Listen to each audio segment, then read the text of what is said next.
નમસ્કાર ખેડૂત મિત્રો, આજના રાજકોટના બજાર ભાવ. લીંબુ 500થી લઈ અને 900, બટેકા 130થી લઈ 511, સૂકી ડુંગળી 250થી લઈ અને 481, ટમેટા 180થી લઈ 240, સુરણ 420થી લઈ અને 820, કોથમરી 150થી લઈ અને 300, મૂળા 200થી લઈ અને 330, રીંગણા 200થી લઈ અને 500, કોબીજ 160થી લઈ અને 300, ફુલાવર 200થી લઈ અને 550, ભીંડો 700થી લઈ અને 1000, ગુવાર 1000થી લઈ અને 1300, ચોળા સિંગ 400થી લઈ અને 700, વાલોળ 300થી લઈ અને 720,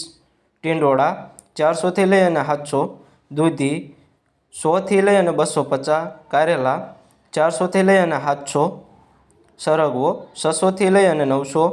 તુરિયા 800થી લઈ અને 1200, પરવર 400થી લઈ અને 700, કાકડી 350થી લઈ 680, ગાજર 160થી લઈ અને 350, વટાણા 400થી લઈ અને 800, તુવેર સિંગ 550થી લઈ અને 980, ગલકા 500થી લઈ અને 800, બીટ 100થી લઈ અને 220, મેથી 200થી લઈ અને 500, વાલ 400થી લઈ અને 700, ડુંગળી લીલી 250થી લઈ અને 450, આદુ 1400થી લઈ અને 1700, ચણા લીલા 220થી લઈ અને 430, મરચાં લીલા 300થી લઈ અને 700, હળદર લીલી 600થી લઈ અને 900, લસણ લીલું 1200થી લઈ અને 1600, મકાઈ લીલી 150થી લઈ અને 280.